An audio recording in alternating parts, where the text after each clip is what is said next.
So kidnappers killed 3 of their victims and our first lady wants us to pray. What's up, people? It's your girl Adeola. A whole family was kidnapped. A father and his 6 daughters. The father was released to go and gather 60 million naira as ransom, only for the dead body of one of his daughters, Nabiha, to be sent to him as a warning that it's taking too long to gather money. Wow. The Kadria family, just one of 3 families, by the way, that were kidnapped in Buhari this January, just this January. This is happening at the Federal Capital Territory, Abuja. It's heartbreaking enough that too many people have been victims of these bandits because of the I don't care attitude of our government. I mean, everybody is talking about the death of Nabia on Twitter, on social media, and the president didn't even see that as another reason to identify with the people in our sorrow. What am I even talking about? More than 300 people were killed in Plateau State last month on Christmas Eve. And the president did not go there or publicly address it. I know they said he sent the vice president. And I'm like, okay, so how many people have to die for the president himself to show up? I guess 300 is not enough. I mean, the man has time to show up for Femi Adesina's book launching. Femi Adesina wrote a book about working with Buhari. The president has time to go for that book launching, but he cannot go to where 300 of his citizens were slaughtered on Christmas Eve. Guys, it doesn't even matter what country it is. If 300 human beings should be slaughtered on Christmas Eve, the president will go there. In any other country, that is all the media will talk about. Security will be heightened all across where it happened, but not in Nigeria.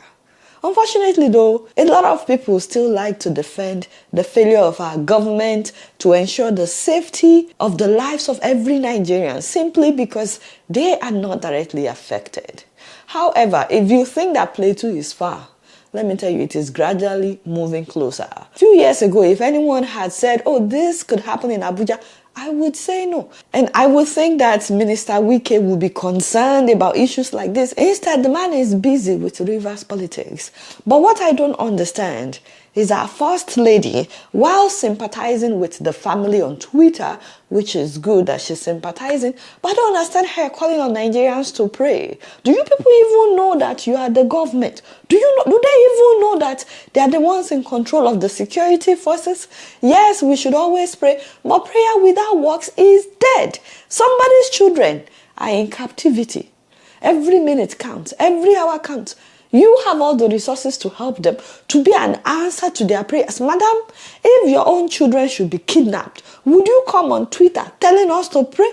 The police keep saying that they are on top of it since January 7th. Haba, would they take this long if it's the daughter of a governor, a politician, or an influential person? Can we please stop insulting God in Nigeria? No, for real. Because everything is now God's work. Even God must be tired of us Nigerians. He's probably sitting there like, why bring me into this equation? Why bring me into this matter? I have made you a first lady. Your husband is the president of the Federal Republic of Nigeria.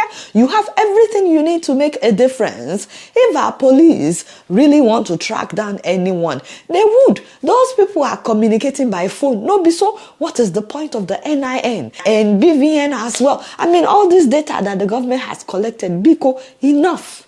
Enough of all these senseless killings in Nigeria. In a sane country, we would have declared a state of emergency with all the kidnappings going on. Now people are shouting, kidnapping epidemic. We have been shouting for years. But people didn't take it seriously because it did not affect them. Now it's starting to affect them. So please, Madam First Lady, after tweeting, asking people for prayers, can you please talk to your husband?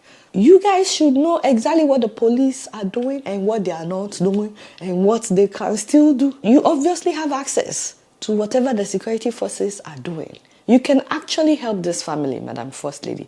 You can be the answer to their prayers. We don't need more prayers. What we need is action.